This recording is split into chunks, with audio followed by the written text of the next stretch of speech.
There we go. And we are live. Welcome, everyone, to another exciting episode of the Black Powder Podcast here on the Firearms Radio Network. We are, of course, proudly hosted by the Firearms Radio Network, and we're sponsored by Common Arms Trade Company. Common Arms Trade Company, spelled like it sounds like it's spelled. They've gotten zucked. They're not on Facebook anymore, so just type them in your Google machine. You'll find them. They are a FFL in Florida for all things 2A. Also, 1776swag.com. Show your rebellious, liberty-minded nature. Visit 1776swag.com. Help those who help the show. We appreciate it. My name is Michael White, a.k.a. MW for Liberty. As always, I'm joined by my melanated brother in arms, Mr. Marcus Matthews, who's always going by the only real libertarian now. Also, Eric Parker, Bold Liberty, is joined us tonight as well. And we have a special guest this evening, as we've been having special guests. And I think all of our guests are special, but tonight I think is exceptionally special. Candence Harper, welcome to the Black Powder Podcast. How are you? I'm doing great, guys. It's good to see y'all. So, what makes Candence special besides the fact that she's a very lovely woman here with us tonight? She is involved in something that is quite intrusive in the world today, the family court system. She's not in the family court system. She's been a part of it, of course, like many of us or many of our friends, many people that we know have been a part of the family court system. But yeah, Candence, you basically, tell us how you got into it. Tell us what you do. Take it away. So just to catch up, I run a Facebook group called USA Family Court Class Action Team. We've got like 3,800, 3,900 members so far, and we're growing every day. There's a group for every state. And we also have a group for the UK, Canada, New Zealand, and Australia, because this is not just a national problem, it is global.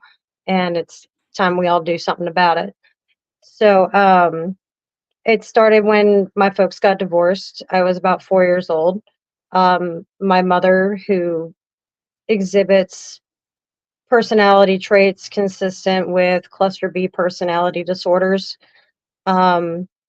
she participated in parental alienation and kept me away from my dad for the vast majority of my childhood, and did that by brainwashing me and leading me to believe that he was abusive and that I should be afraid of him, none of which was true. But I now have a really good relationship with my dad, but it took way too long for that to happen. Once I became an adult, I got emancipated at 17. I went and joined the Army when I was 18. That didn't last very long, and now my back hurts.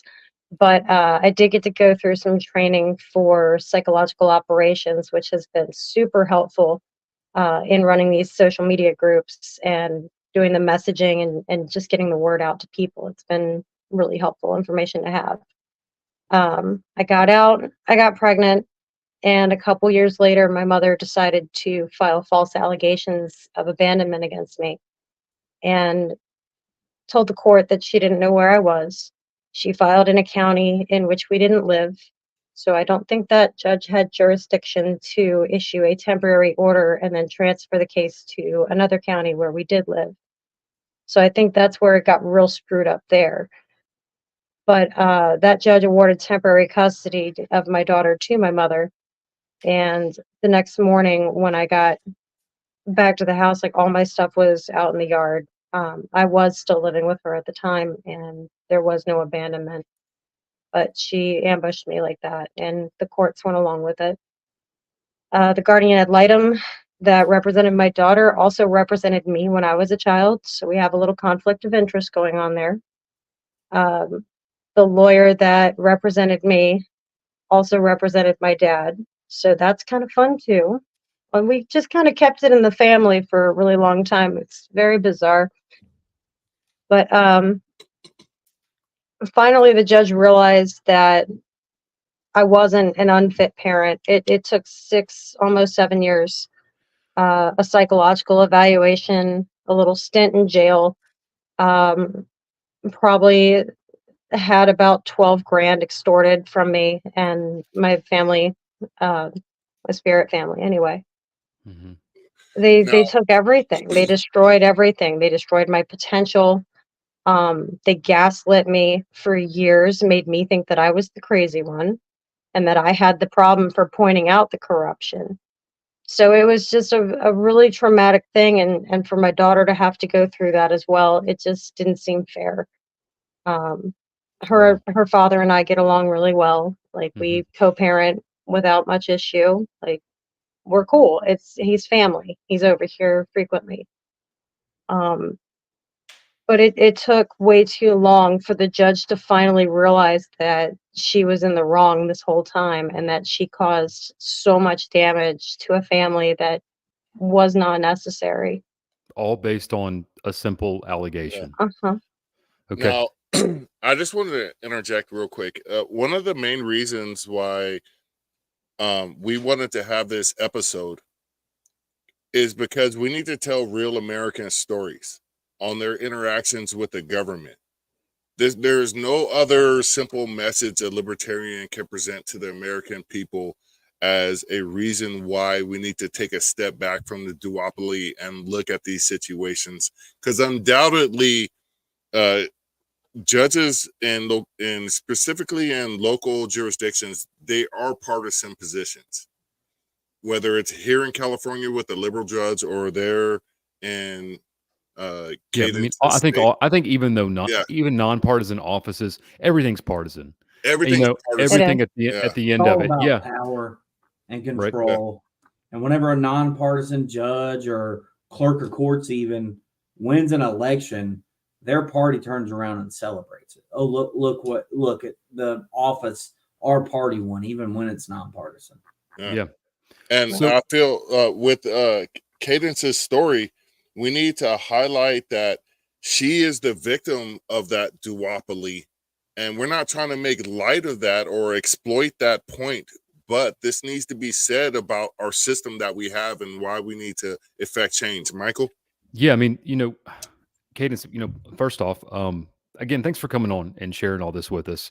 Sure Um, thing. I wish that your story was unique. I wish that, you were It's the only not. person this happened to, but it's Nope. not, right? This is incredibly common.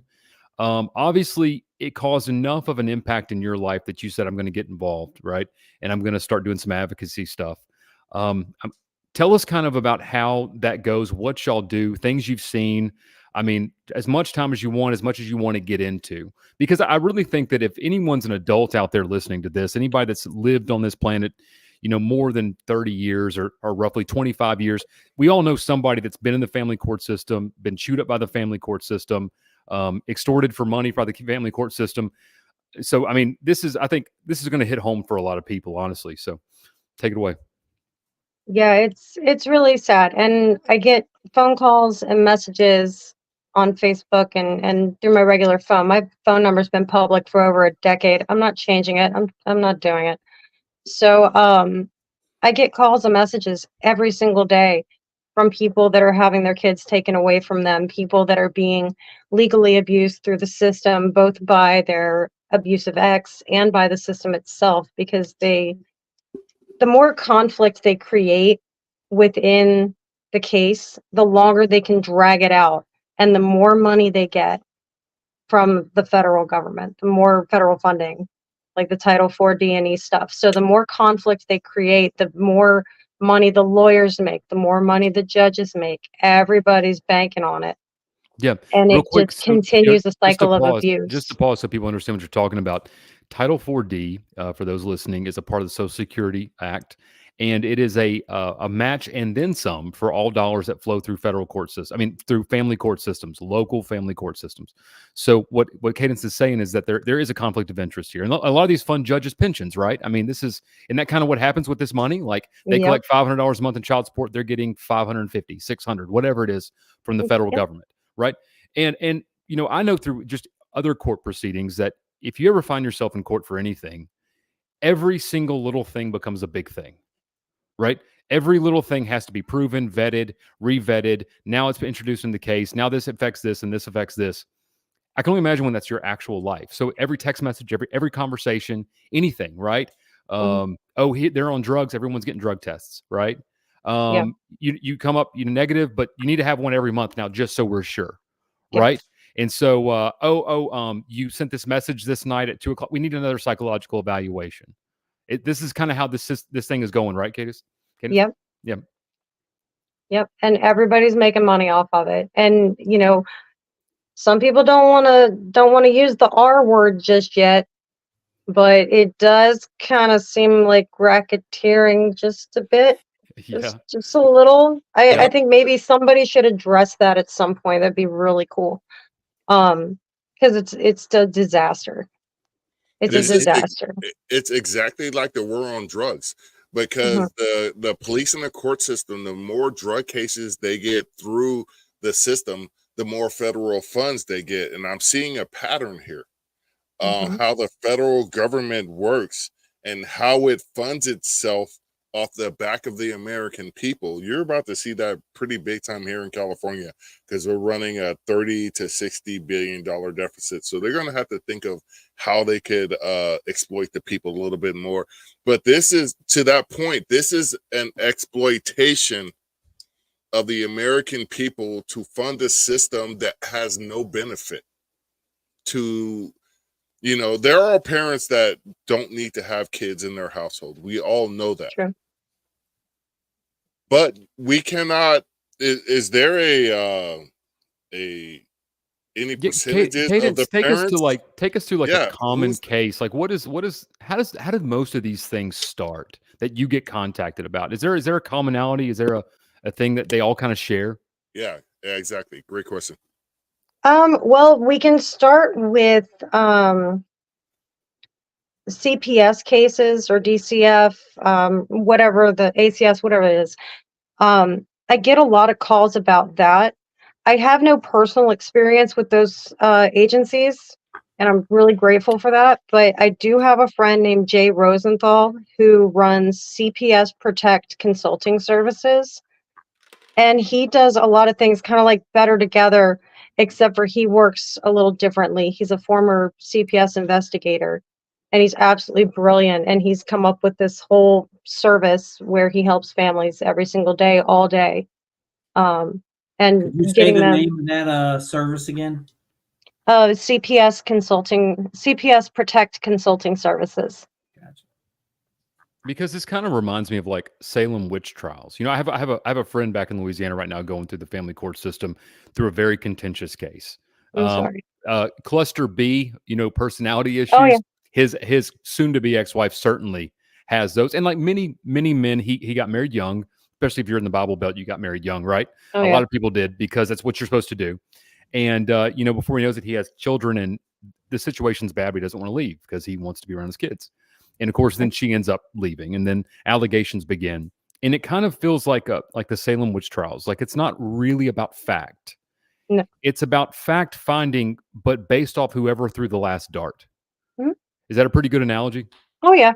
Yeah. Yeah, they do not care about evidence. They do not care about due process. Like, you have no rights when you walk into that door. You have nothing.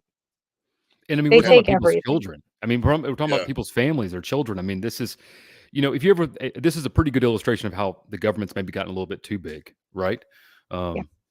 So again, you've had a lot of them that kind of begin with these like child services investigations, which I'd imagine, somebody at school says something, somebody this says something. It could be something small, something big. Yeah, it could be anything. And, a lot of times the case becomes unfounded or something like that, and the kids get to stay home. But there's a lot of wrongful removals going on. And that's where Jay kind of steps in and gets between CPS and the family and basically gets them to back off, because you think about all the kids that are missing Yeah. around the world, Yeah. and you start to think, why is it that over 80% of children that are rescued from sex trafficking rings came from state custody? True. That's a really Facts. good point.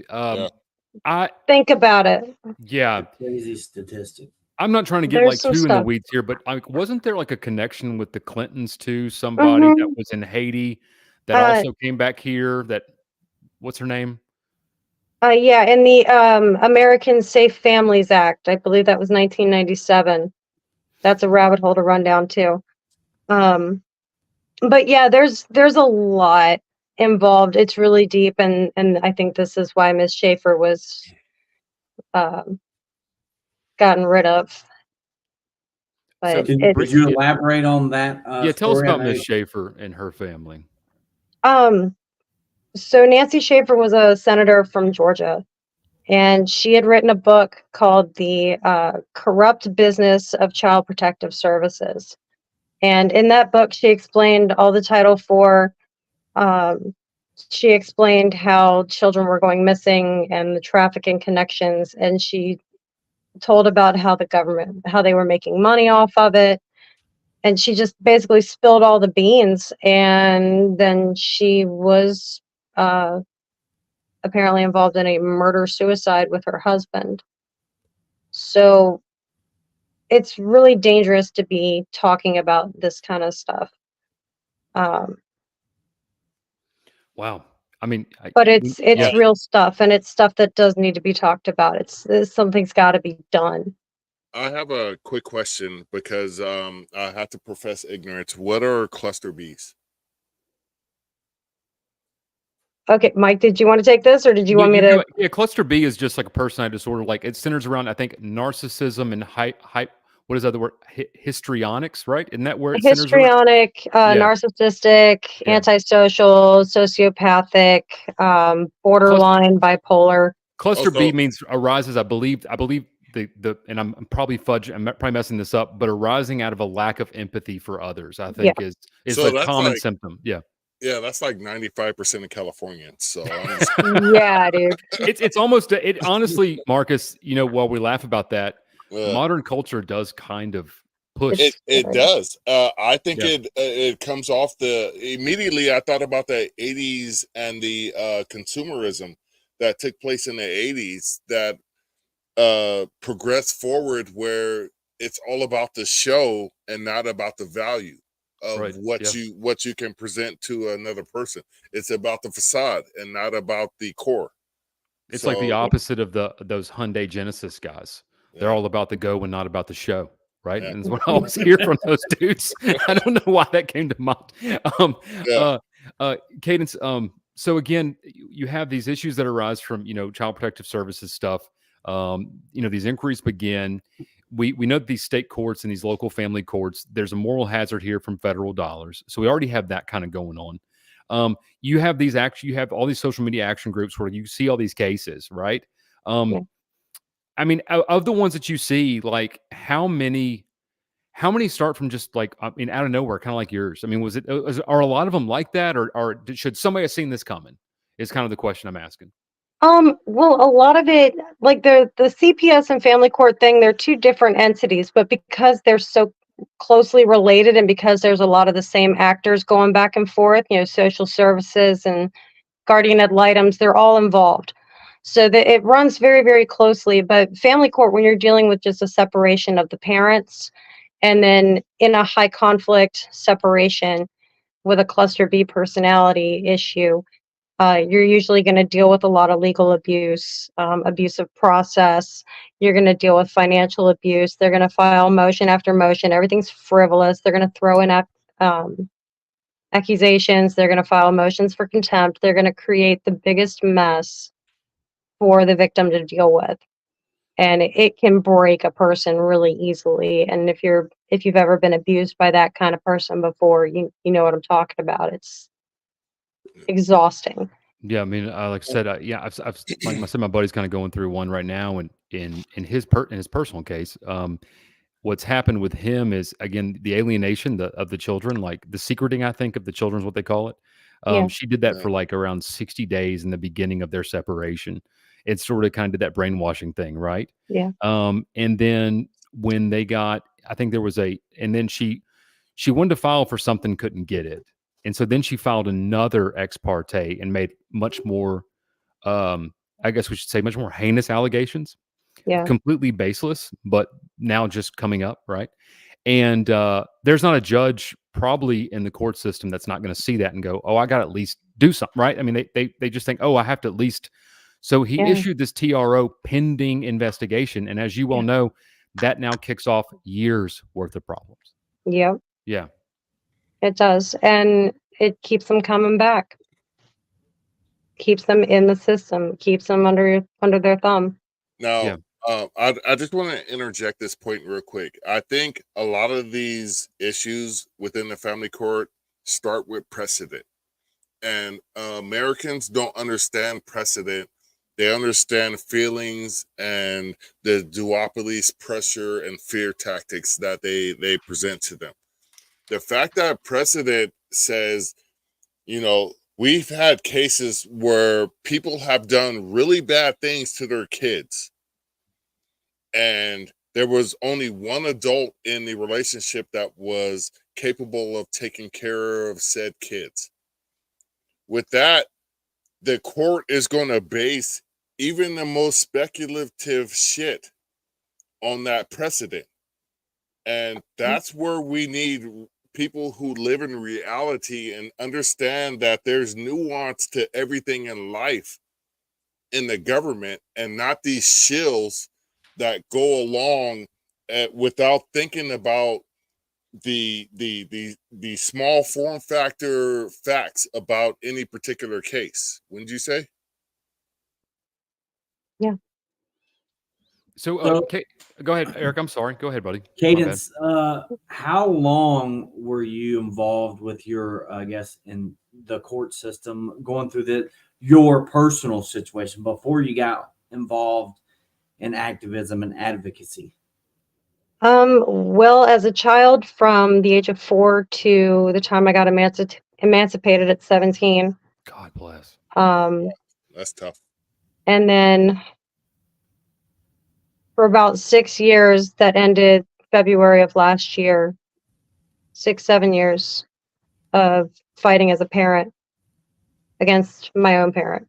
And it could always come back up again, right? Yeah, I mean, as technically difficult speaking, as it may be, can you discuss your situation, you as a parent? You don't got to get into the personal stuff with your family, but specifically with like hurdles you had to overcome with the legal system, and maybe some resources that you found at the time that helped you. And I know this is a multi-part question, and then maybe go into how that helped you start advocating for others and helping others. It pissed me off. I got fed up. The judge was just being unreal. She threw me in jail when she set the child support amount when I was living in the back of a minivan. All right. Wow. She set me up to fail. Of course I failed. Yeah. So they came and put me in jail.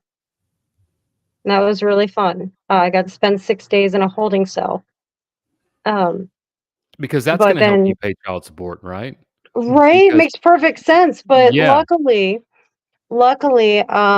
this wonderful lady in my life, she went to the court and she negotiated the cost of my body with the judge. And she got me on sale from $10,000 down to $6,000. And instead of being in there for a year, I was out in 6 days. That's a good way to They were going to put you in for a year. It's weird. They were going to hold you for a year for contempt on the back due child support. And it was going to be a year, and over a year. Now the amount's gone. That's how this works? Like, for people that don't understand at home, I'm married happily to my wife, but I was married before, and I am divorced, and both my children are from a previous marriage, and I have a child support amount that I pay monthly, and I have been lucky enough in my life to always be able to make that obligation.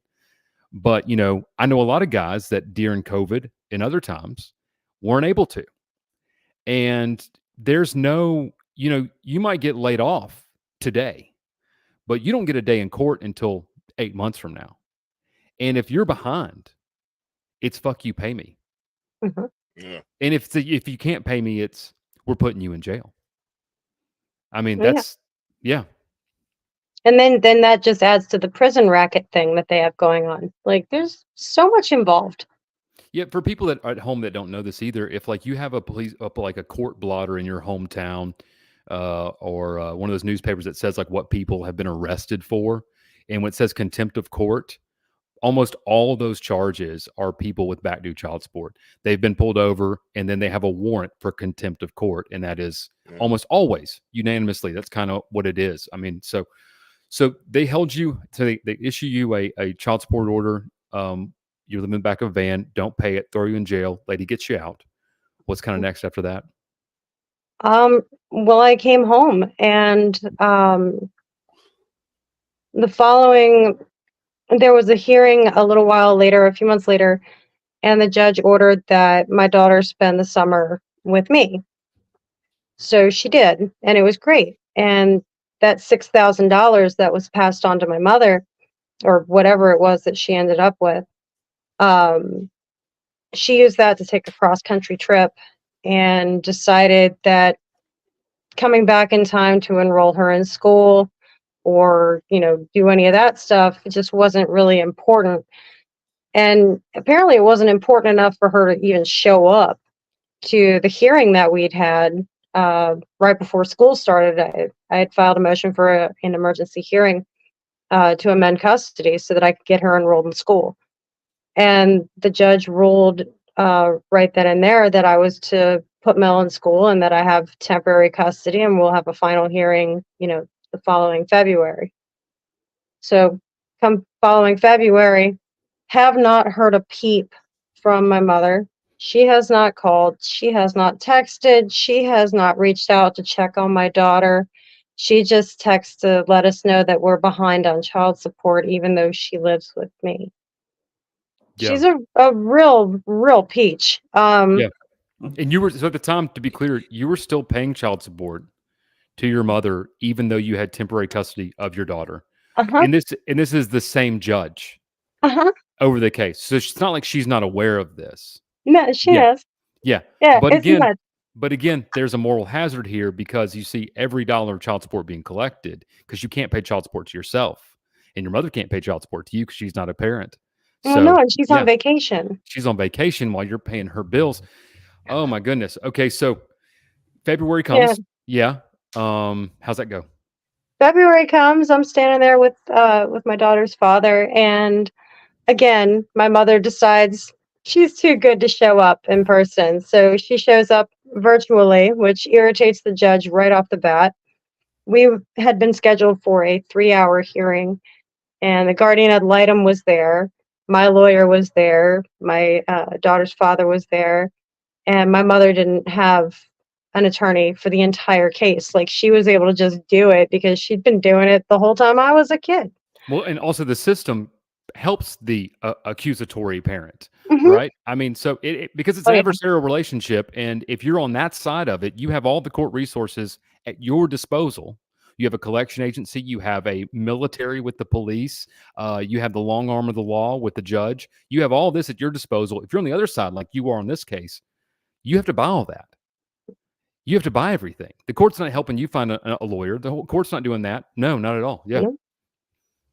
No, they're not helpful. But during the last hearing, my mother told the judge, like, look, I'm not interested in having custody of that child. I just want the money that's owed to me. Oh, wow. And the judge was like, all right, well, note that down in the record. And we were out of there in 20 minutes, final order. Me and her father have joint legal and physical custody. There's no child support order. There's no visitation order. We're out. We're done. Good deal. I have not heard of anything since. How long from the time your child was taken away from you were you given that order? Almost 7 years. God bless. Golly. Wow. God bless. And how much did you have to spend for that basic human right?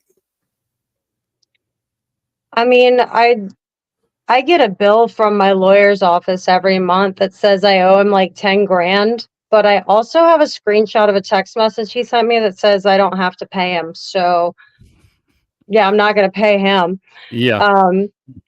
But I'm still working off the debt, from the loan that it took to get me out of jail. Yeah. Damn. So it took everything. It's still taking every single day. Like, I'm worried about gas money to get to work. Like, it's bad. It destroys your whole life. Cadence, do you have a GoFundMe set up? Have you thought about trying to do that? I do have a GoFundMe set up. I set it up about a year ago. Is it still Um, active?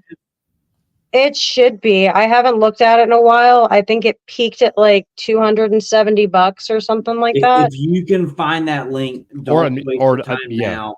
where people can find you on Get social it to media us. too. Yeah. We'll share it along with this podcast. And I don't know if you know it from heart and you want to type it in the comment section or whatever, but we're going to try to help out as much as we can, as little as we can do, as much as we can do. I don't know, the bandwidth that we have with this podcast, but we're going to try to do what we can.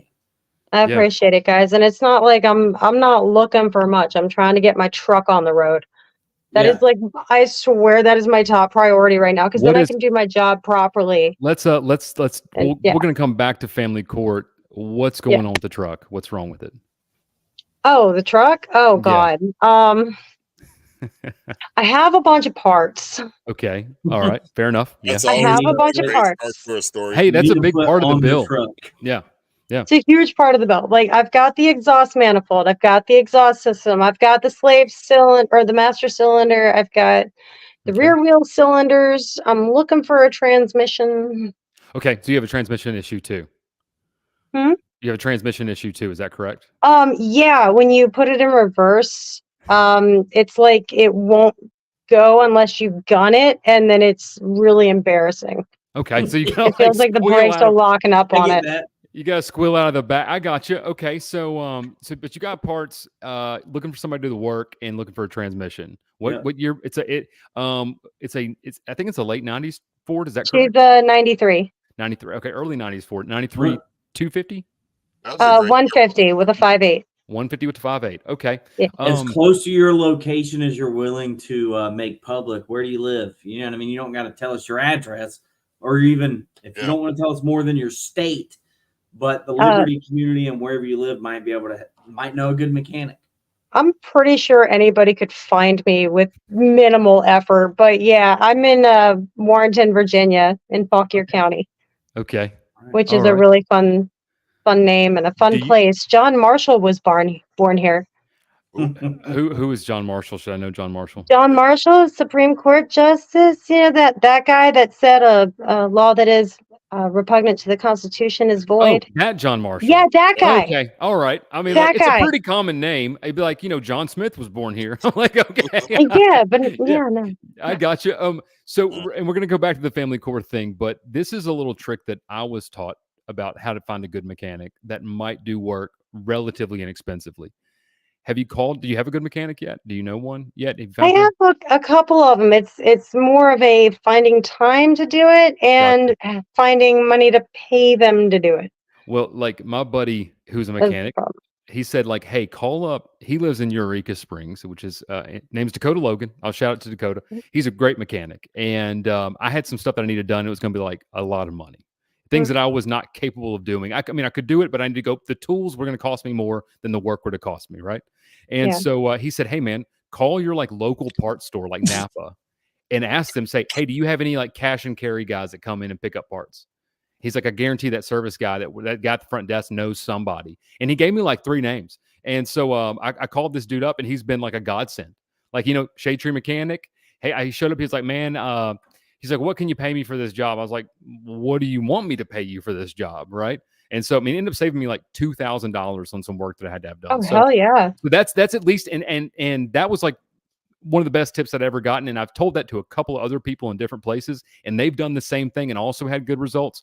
Now, Cadence, if you call and you get like a really bad guy who like screws, don't be mad at me, but I think it's at least all Michael's fault. It's all Michael White's fault. You put it all on him. All on me. All on me. So that was some good advice. And if it fails, I think you need to take credit for that. Yeah, I will take it if it fails. So Cadence, back to family court stuff, child stuff. Tell us, do you have any cases that you've recently seen? Do you have any sort of anecdotes, some things that you've witnessed? Or before, Michael, before you get into that, can you tell us how you transition into advocacy? Yeah, that's a better question. Take Eric's instead. And then go into Michael's. Okay. Transitioning into advocacy kind of started about 3 years ago. I started looking around on Facebook. I guess it started a little bit before then, but the groups didn't show up until about 2-3 years ago. But I found these other groups, and that helped me figure out like how to fight my case. But it also showed me that there were a bunch of other people out here that needed help. And the problem with a lot of these groups that were out there is they were all public, and they were just riddled with spammers and scammers and just weird stuff. They were totally unhinged. And I as a Virgo, I know I couldn't do it. I couldn't stand it anymore. So I created my own groups, made them all private, and I moderate every single one of them. Now, do Keep you have all one that for, garbage you out. have one for every state? Is that correct? Every state. So you moderate 51 groups. Uh-huh. Oh, Oh, 52. yeah. Plus the UK, Canada, New Zealand, and Australia. So, Cadence, you are a busy social media person today. Yeah, extremely. But I don't like to be. I don't want it to be me out there. I want to stay backstage. That's where I'm happy. But you're happy. Yeah. Okay. Yeah, I All want to right. be running my shovel. Like I got shoveling to do. Yeah, because you're kind of like a farm girl, huh? Like that's like kind of what you do. Yeah. I own a Yeah. small business called Farm Ferry LLC, and I go and clean barns around the area. It's fun. That's awesome. There you Yeah. go. One of the a guy that I knew that always like had like a ton of money in his pocket. When we were probably like, I don't know, early 20s. He was a farrier, horseshoe guy. Oh yeah. And dude, like, I mean, he always had like $2,000 on him, like all the time. Because, like, I mean, you get in a small town and you're doing that job. It's a cash job. People need it done. There's not a lot of people doing it. So, yeah, man, there you go. You can definitely make bank being a farrier, but you will also destroy your back. Yes. And your outlook on life. You will be upset a lot. They get someone always says, grumpy. "Oh, I promise that horse is nice," and it's never enough. Yeah, no. I never believe anybody that says their horse doesn't kick. No, absolutely not. Does that dog bite? Into their foot. So again, like tell us some cases that you've kind of come across, seen, like, like what are some that come to mind? Like, what are some things that you've seen kind of transpire? I don't want to talk about individual cases too much because I want to protect, no the people. But like, yeah. But there is this movement. They're calling it the We Shall Be Free Tour. There's this guy. He's a civil rights activist. His name is Tanawood Downing. He's running that. And there's this lady, Amber, that's helping him out with it. So that might be something to look into. That's going on right now. I'm not sure exactly when all that stuff's dropping, but he's trying to get signatures and stuff like that, and getting all these affidavits in so that we can submit them to, I believe, the Supreme Court or federal court. We're going up there. Like it's getting pretty real. Really? Okay. There are the cases that You Are the Power's been working with, like Tucky and them. Like I've been following that case very closely. And then there was the lady from, I want to say she was in Cincinnati. Can you tell but us I'm about working with her as well. Huh? The You Are the Power case, that the one that's just recently been, they've been pretty open about kind of what happened with them, but fill the listeners in on that case, kind of what happened with them with that one.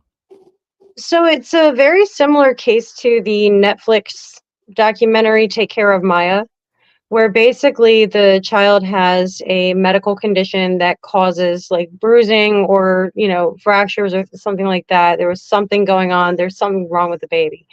But in these cases, they generally they try to blame the parents rather than, they say that they're not doing the right amount of medical care for this child and stuff, or they don't like the doctor that the parents choose, and then they try to call it medical neglect, and then they take custody of that child.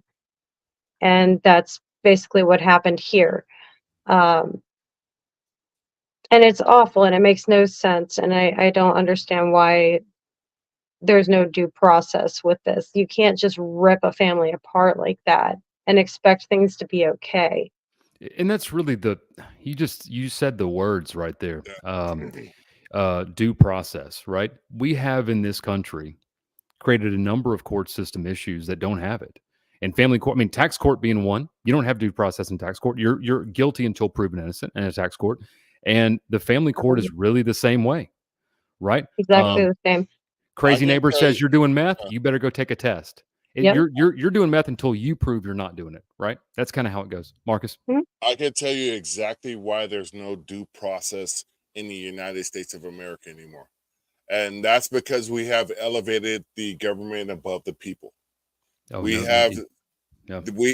we have made the government omnipotent, where it is an entity that is almost godlike, instead of what it should be, a entity that is subject to the will of the people. And that does not exist anymore, because we will not have these fights, because they have painted themselves as the gods among us. And I mean, I would say that that's it people sounds think they are spacey. God. I mean, Yeah, like statists, I think yeah, worship the yeah. government. I think that That, not that God-like, but it is their God. Like you hear all the it, time, like, So when's weird. the government going to come here and do this? When's the government going to come do this? Yeah, right. It yeah. sounds spacey. It sounds far out. But when you look at how people elevate Biden, this senile, fragile individual that couldn't lead You told me you voted for him, fifth Marcus.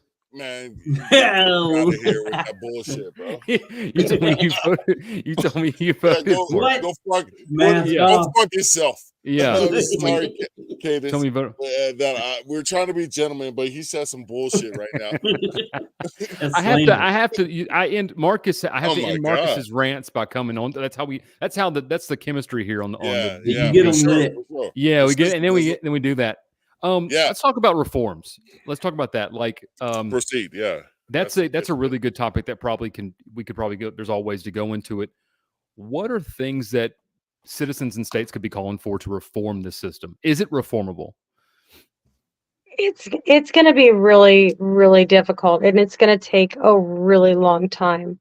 I like to think of the family court system like I do at work. It's a barn. All right. The bones are good. The roof is good. It is so full of shit.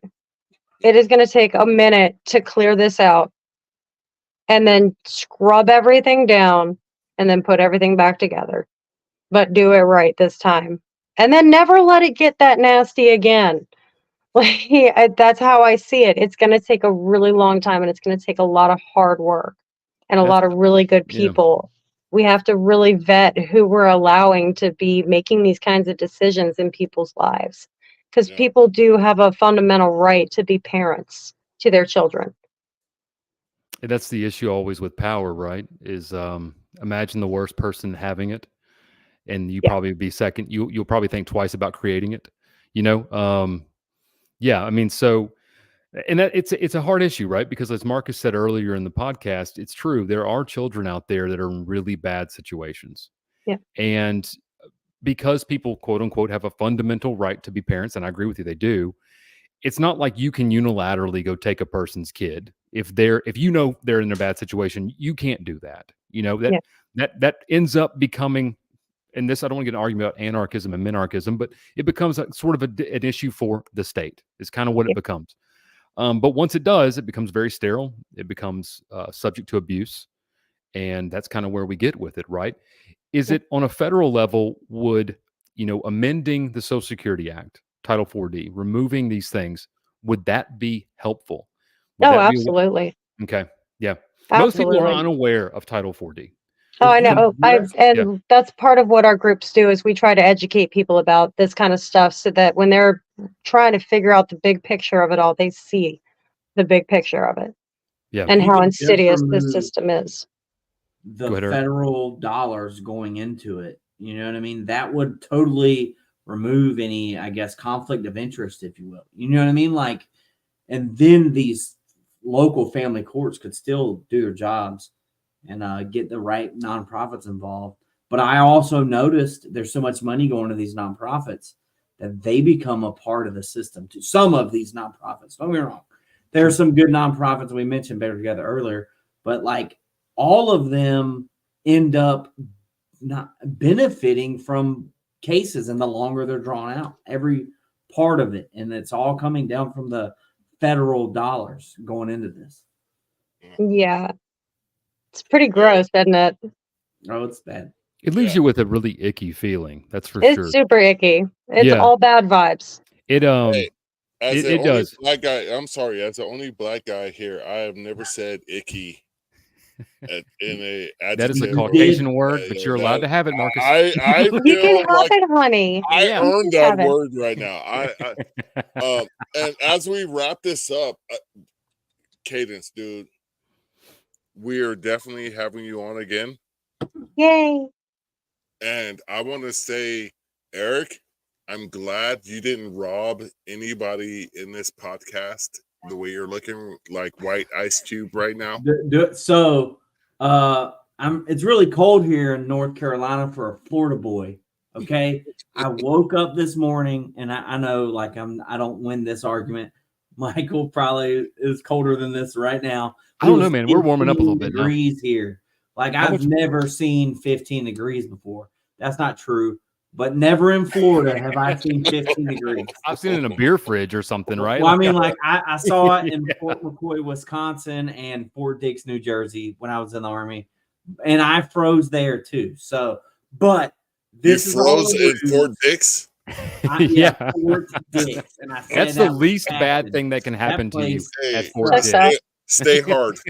But this is all a ruse. I'm not actually that cold, but I Okay. am a Florida man in North Carolina. Yeah. I was freezing this morning, but I just want to say I'm going to the Florida Libertarian Convention, and I'm going to party, baby. There you go, man. Yeah. Yeah. Sorry, I knocked my flag down. When are you Yeah, it's heading all that good. way, man? This is so hot. So hot.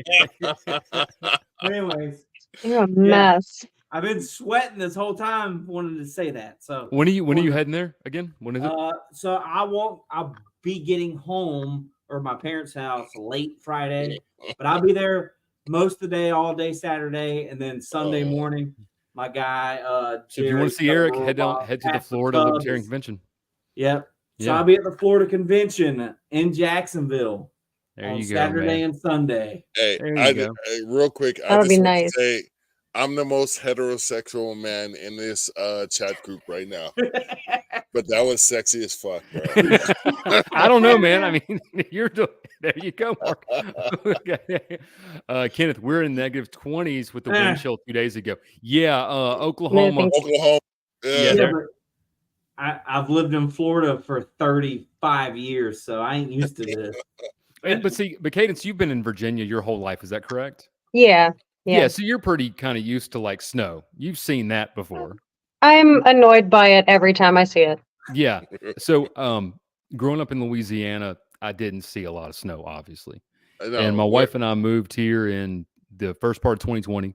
And in 2021, in February, Little Rock got 2 feet of snow. Oh no. I have never, if you added up all the snow I'd seen in my life, it wouldn't be 2 feet of snow. And then we just had another, like I said, 6 or 7 inches, and I already hate it. Like, I'm like, I like it for one day. It's pretty for one day. And then it's just a complete pain in the ass. You know, it Yeah. absolutely is. Yeah, regardless, I have to go to work, so Yeah. And it's I just, don't have a choice. I got to go feed everybody. yeah. Oh, well. Okay. Sucks. So, Cadence, where can everybody find you? Where can they find, I mean, you got 50 something Facebook groups, but where can they find you? You can just find me on Facebook. I really don't mess with any other social media because I don't have I can't. I got too much going on. So I just use Facebook. You can find me Cadence Harper. Just hit the follow button. I don't really accept friend requests anymore just because it got to be a little overwhelming, and then I started getting some scary messages from dudes, and it escalated and got weird. So I don't. But We can all yeah, say that we so- were never one of the weird men. Nobody here. No, we're all you guys good. have been We super cool, are good. super cool. But there are some friggin' weirdos out there, you guys. Oh my Yeah. God, that's why I carry a cattle prod. There you go. Okay. I'm not playing. So yeah, just find me on Facebook. And from there you can send me a message or just look up USA Family Court Class Action Team, and you can find all of your state groups like that. If you go to the USA group, up in the pin post, there's a list of clickable state groups, and you can also just go to my profile on Facebook, and it's the pin post right there. if So you're you in a can state out find there all your and you state want some groups. help, you can find one of those. out there just from your Facebook page. If if someone's in again Florida, they can find that right there. Right. And as soon as they're in there, like I'm the bouncer in all the groups, me and my girlfriend Spanny. I got a couple other admins that work with me. Like everybody that's on the team is super cool. We don't put up with any bullshit. We don't do the mothers versus fathers, fathers versus mothers. We're not about that shit. Right. So we don't play those games. And once everybody's in, they let us know where their county is. We match them up with people that are in their area. So if they're dealing with the same judges, the same lawyers, the same cops, whatever it is, That's so they awesome. can get in together and do their own tiny little class actions and have a lot of fun And is that kind of where holding this is people going? accountable. Is this going toward lawsuits like that? Is that where this is going to be going? I mean, there's a lot of lawsuits being filed right now. Right. People I are know, already filing lawsuits. right. We had one in Arkansas. You tagged me in. Yeah. Yeah. Okay. Yeah. There we go. Yeah. It's cool stuff happening. Like it's working. That's working. volunteerism at work right there. Marcus, are we gonna be wrapping this one up? Is that what we're doing now? I before we get to Eric, because Eric actually scares me now. I was comfortable with him as White Ice Cube. Now I'm kind of nervous about him as a hillbilly, as like Florida Toby Keith over here. May burn a press symbol in my yard. You look like you're about to write like an anti-terrorism country song, like from the early 2000s. If I had the slightest singing voice, I could be the libertarian Toby Keith. But I honestly feel like Eric is going to ask me to leave the place because I'm not welcome. I'm out with America. America. No, but you want to hear the most Florida thing about this hat? Guess where I purchased it? In a gas station. No, the it's St. somewhere Augustine in Alligator Georgia. Farm. In Georgia? St. Augustine, Florida. St. Augustine, Florida Alligator Farm. Yeah, that's one of the oldest establishments in the continental United States. Yeah, St. Augustine's the oldest city. Yeah, the oldest city. That's a little, if you like history, that's a little fun fact. Yeah. But Cadence, I want to thank you from the bottom of my heart as being the first what we can say follower, and I don't mean that in a demeaning term, that we've had on the Black Powder podcast. Anytime, sweetheart. Anytime. Yeah, really. And we're gonna have a follow-up. Yeah, follow up. I want to get Kenneth back on here too, because he's my guy out of Oklahoma.